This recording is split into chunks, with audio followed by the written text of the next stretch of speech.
Hi boys and girls, it's Solskjaer back with another video. Today we're just going to cover the Manchester United Villarreal game, give my reaction to what was an epic ending. United finally getting a win in the Champions League.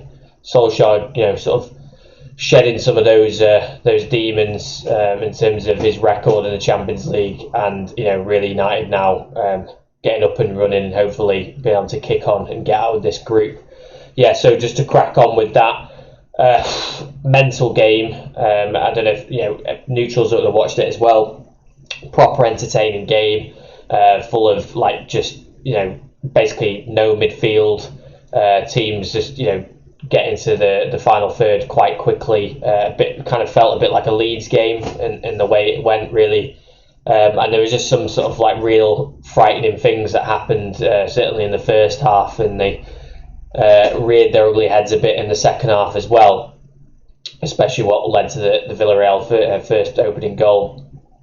And it's very much just United sticking to type really. I think most fans now have adjusted to that and how kind of difficult we are to watch. Not entertaining, but just we're so sort of loose in terms of our formation, in terms of our discipline. And if we're not on song in terms of making things happen and being decisive in the final third, then it's usually a really, really long 90 minutes of with your your nails getting bitten to death half the time. So if we're just gonna kind of isolate certain points of the game, I'm going to start off with Diego Dallow. He had an absolute shocker. He wasn't, again, without a defensive midfielder, which United, I bang on all the time. A defensive midfielder might have protected him a bit more. Realise, in terms of that side being Villarreal's threat, but that wasn't identified in any case. He was often isolated. Villarreal was setting up to isolate Dallow so they could get him 1-on-1. He had an absolute torrid time. And I think what I was really disappointed in with his performance was, obviously positionally he was poor, he was getting caught out and things like that, but there were moments where he was in a good defensive position, he was well set to deal with things, and he was still not able to deal with it. Like when he was isolated 1-on-1, he got set up for that blow by, and just from experience, you know what the defender's going to do. The spacing behind. Again, a midfielder of more talent in the defensive side of things would have identified that. Basuma, for example, would have noticed that was about to materialise and would have put out that fire, would have been near that area to use his pace and really sort of protect the cross from coming in, or cut off that angle from the attacker, sort of being able to just go straight into our box. There were several moments in that game where I just thought Dallow just looked well out of his depth defensively. And then what was worrying in the game, and I think it was just purely just the fact that he wasn't playing well, his confidence really took a knock. And then what's supposed to be his good parts of his game, which is where he's got a bit of a step over, he gets good crosses in the box, he was over hitting his crosses. It was really a day to forget for Dallow. Wan-Bissaka, if Dallow performs like that in the next Champions League match, because we know that Wan-Bissaka's missing 2 games, then it's a really worried sign, because most teams they should just identify that side as a place just to do damage to us going forward. And then on top of that, what I felt like Ronaldo should have come off, and I was proven totally wrong. It was just a crazy ending with that goal, and typical Ronaldo fashion. Takes centre stage again, and what I like about him is his endeavour. He works hard, but not in a conventional sense. I think when Cavani came on, what I enjoyed more about Cavani's performance in the number 9 position was just the fact that he may be old, he may be pushing 34, 35, but he actually has legs. He covers so much ground, he's chasing the back 4, and he encourages the press. And then when we do that, we play 10 times better, regardless of how our midfield is set up. The whole stadium and the way the players sort of get energized by whoever's leading the line actually presses. it does us a world of good. It transforms the way we play, really, and it was evident certainly after the Tellez goal in parts, and then obviously more so when Cavani came on. And for me, I just think if you're not going to have a defensive midfielder, you're not going to be able to control games. You're not going to be able to really take the sting out of games. A bit like when Man City played Chelsea, they were able to just have possession for such large periods that any kind of weaknesses that they do have, they're able to just remove them because they have the ball for so long. And I think with United, we don't have either really in terms of defensive cover or an ability to keep the ball for sustained periods. So you need some kind of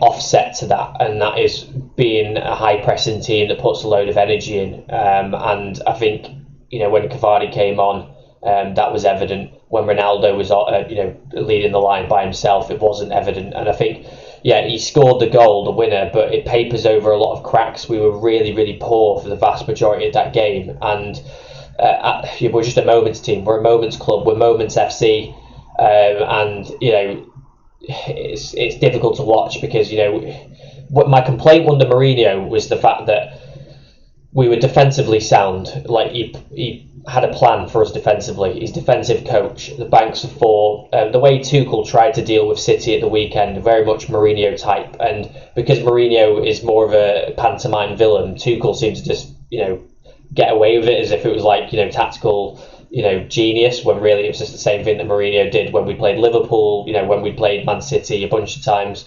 So there was no difference there.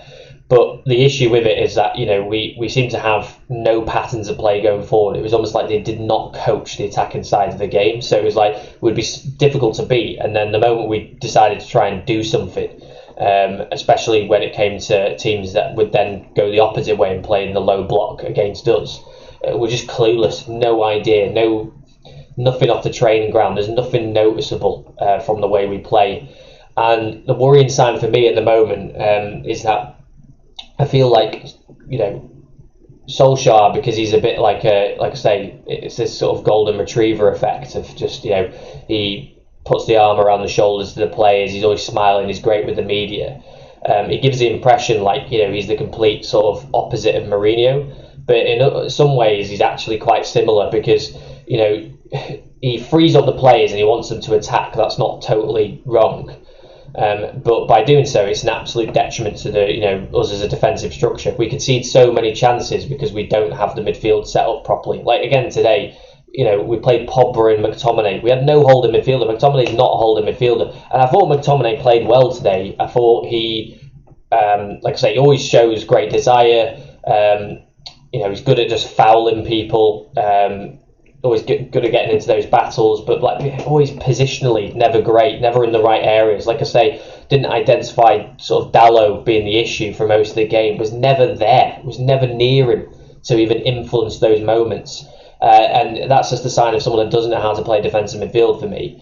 And to play him and Pogba, someone that's ill-disciplined in that area, is just laughable. Matic, I thought, when he came on, again, bite-sized moments because we know that he doesn't have the legs, but, clearly better. Like, not only is he sort of better in terms of the way he positions himself, but when we saw with the Jesse Lingard goal against West Ham, and certainly moments in that game as well against Villarreal where he slid some balls into Cavani, there's a composure as well. Like, he's not just one side of the game. He's so good. He's tall. He's able to ride challenges like Pogba wants to do, but he's always assured and he's always looking for the right pass. Like, when you play midfield, it's about sort of ticking over possession and playing it out to your fullbacks, playing it out to your wingers early and things like that, or obviously firing it through the line of defence. And you got to know when to play which. You can't force the ball forward when it's not on. And if you've sucked some. The team that you're playing against into one side of the pitch, you've managed to win the ball back, corral the ball, you've ridden a challenge to get away from that first press. Where's the space? It's always on the switch. Get it out to your other fullback. And Matic does that so well, has a great understanding of where the next pass is. And I just think it's such a shame, obviously, that we have him now at the age he is. But if every time he comes on, it just outlines. It's night and day when he comes on playing that position compared to when McTominay plays it, or Fred, the way he's playing at the moment. It's just, it's kind of frightening, really. So, I think lucky, very very lucky. Don't think we played particularly well. I thought Greenwood being kept on and Sancho being the one going off was a strange decision. I thought Sancho worked hard defensively. Got back in on that left hand side a lot. Made some good challenges actually, and then kept the ball. He's always a good retainer of possession and good at ticking things over. And then on the other side with Greenwood, a lot of it, we know how Greenwood operates. He likes to just get shots off. It's the one thing that he needs to sort of build on his game, is to obviously have the ability to, work a bit harder defensively if he's going to play out wide, especially if you've got Dallow playing right back. That's the difference. If you've got Wan-Bissaka playing right back, great one-on-one defender, you can get away with being a guy that ambles around if you're such a threat going forward. But when you've got Dallow, who's getting destroyed on that side, you jogging around in your own in the attacking half is not good enough. And the fact that he stayed on and Sancho, who was working hard doing things and still, I thought, like I said, looked a bit of a threat in the game, fluffed that chance when he slipped around the edge of the box where we could have made it a quick 2-1.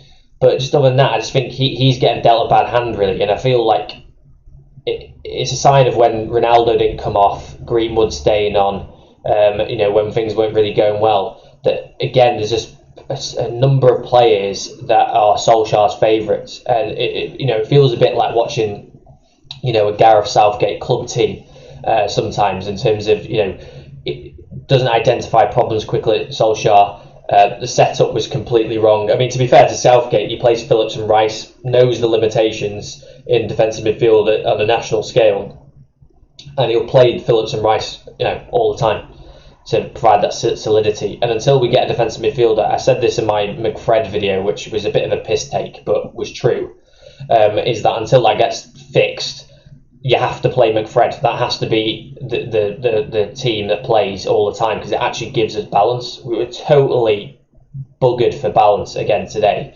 And if De Gea didn't have a good day at the office and we had a bit more bad luck, that could have easily been a 3-1 game. Trust me. So, yeah, great win. Got our campaign up and running in the Champions League, but it's just papering over cracks. And, it's sooner rather than later that we're in for a big shock, really.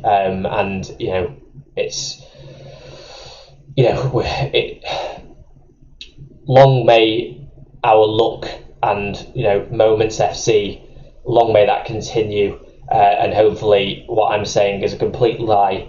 And we just somehow jam our way to a trophy, to a deep run in the Champions League, and to a comfortable Champions League finish. But, I wouldn't hedge my bets. So yeah, that's it for today. They're my thoughts on the game. Put your say in the comments. Do you agree with my take on it? My rabble about it.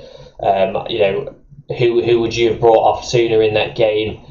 Do you think Ronaldo is do you think he makes us play better as a team? Is he good for our balance, or would Cavani or a Greenwood a striker actually be a better option, especially when Rashford comes back? I might cover that on another video, but have your say in the comments as well in regards to that. Thanks a lot for listening. Please like, share, comment and subscribe, and I will see you in the next one. Ciao.